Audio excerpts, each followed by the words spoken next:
नमस्कार साथियों, स्वागत है आप सभी का वन न्यूज ए डे पर। मैं हूं बाबू बीकानेरी।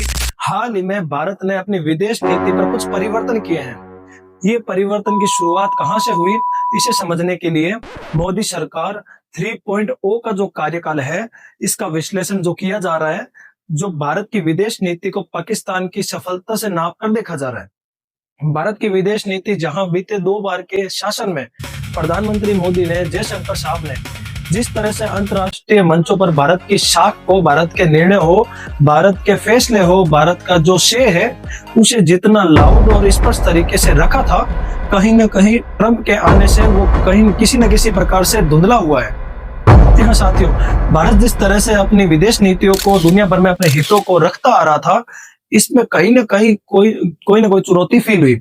ये कैसे पता चला कि विपक्ष के द्वारा लगाए गए तमाम एलिगेशन द्वारा कहीं न कहीं भारत सरकार को भी ये रियलाइज हुआ कि ऑपरेशन सिंदूर में पाकिस्तान को इतना बेहतर तरीके से शिकस्त दी, तब भी हम अपनी बात को प्रमोट करने में कामयाब नहीं हुए। एक और बात जो आप सबको बता दी जाए, पाकिस्तान ने जिस तरह से ईरान और अमेरिका के बीच में समझौता करवाया, उस समझौते में पाकिस्तान के विदेश सेवा के अधिकारी इन्वॉल्व नहीं थे। इन्वॉल्व थे मोहसिन नकवी, आसिम मुनीर, शहबाज शरीफ। ये वो लोग थे जो राजनेता में, इन लोगों को जो खुद की आंतरिक राजनीति में इन्वॉल्व है, ईरान से बार बार बात करने के लिए भेजा जा रहा था। ईरान में राजनेताओं के बार बार जाने से ईरान को अमेरिका से बातचीत करके मना के लिए सब कुछ पाकिस्तान ने राजनीतिक तरीके से, व्यक्तिगत रिलेशन के माध्यम से किया। परिणाम आज आपके सामने है। भारत सरकार द्वारा इस बात का आरोप लगा कि ग्लोबल एक्सेप्टेंस, जो Pakistan failure foreign policy, Bharat की विदेशी संबंधों का, विदेशी नीतियों का फेलियर है। पाकिस्तान जैसा देश, पाकिस्तान जो कि आतंक का प्रायोजक है, स्पॉन्सर है, सप्लायर है, उसकी स्वीकार अगर होती है, तो कहीं ना कहीं हम विदेशियों में भारत की बातों को रखने में या फिर पाकिस्तान की सच्चाई को बयान करने में फेल हो गए।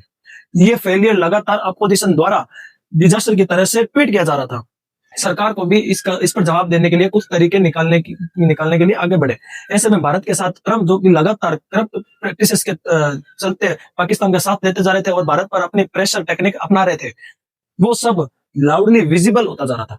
हाल ही में जो सी फेरस में मौत का कारण बने अमेरिका, उस पर भारत की प्रतिक्रिया बहुत ज्यादा थी। उसकी बहुत ज्यादा चर्चा विदेशी मामलों में हुई। परिणाम क्या निकला? परिणाम यह निकला कि भारत की साइलेंस दुनिया के अंदर एक विषय हो गई।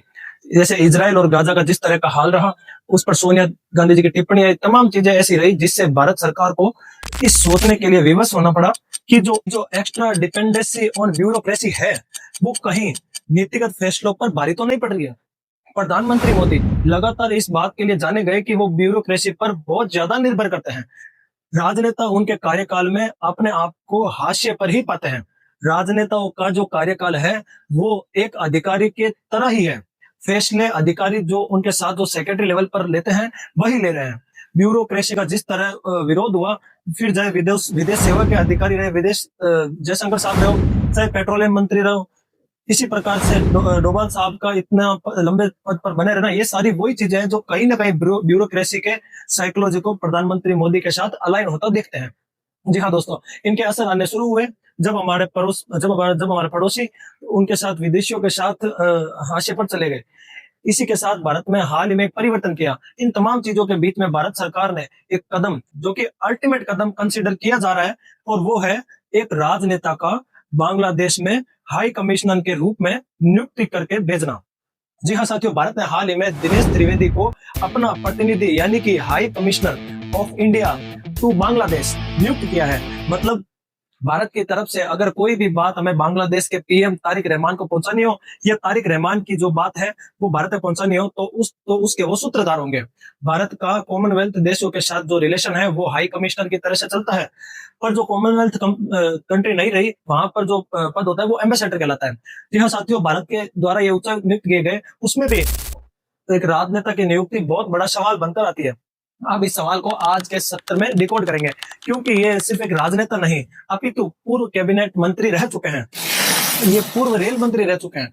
और तो और इन्हें बांग्लादेश में भी बताकर भेजा गया है बांग्लादेश को कि ये केवल आईएफएस की तरह ट्रीट ना किया जाए, इन्हें भारतीय विदेश सेवा के तरह ट्रीट ना किया जाए। भारत इन्हें कैबिनेट मंत्री की तरह ही मानता है। इसका सीधा अर्थ है कि भारत के प्रधानमंत्री को यह जब चाहे संपर्क कर सकते हैं, अर्थात इनके प्रोटोकॉल में जयशंकर साहब नहीं आएंगे। जयशंकर साहब को सीधा बाईपास करके प्रधानमंत्री को अब सूचित कर पाएंगे। जी हाँ साथियों, इस तरह का संदेश देना भारत की विदेश नीति में बड़े परिवर्तन का है इशारा है। हल्कों में चर्चा ये भी है कि बहुत से राजनेताओं को विदेशों में एम्बेसडर नियुक्त करके भेजा जा सकता है। जी हाँ साथियों, भारत का प्रतिनिधि बनाकर भेजा जा सकता है। इसका परिचय ऑपरेशन सिंदूर के बाद भी आपने देखा होगा कि भारत की तरफ से कई राजनेताओं को विदेशों में भारत का पक्ष रखने के लिए भेजा गया था। कुछ वैसा ही फिर से देखने को मिल सकता है। जी हाँ साथियों, इन सारे विषयों पर एक एक करके चर्चा करेंगे। और जो कि भारत सरकार ने पहली बार यानी कि 12 साल में पहली बार ऐसा परिवर्तन किया है, तो इसका डिटेल विश्लेषण बनता है। इसकी आवश्यकता क्या है, फायदे क्या है और इसका इतिहास क्या है। 12 साल में बीजेपी गवर्नमेंट ऐसा कर रही है, तो क्या इससे पहले की सरकार ने ऐसा किया है? सारी बातें अगले सेशन में आपको मिलेगी। धन्यवाद। इस चैनल को सब्सक्राइब कीजिए और अच्छा लगे तो सपोर्ट कीजिए, लाइक कीजिए और शेयर जरूर कीजिए। धन्यवाद।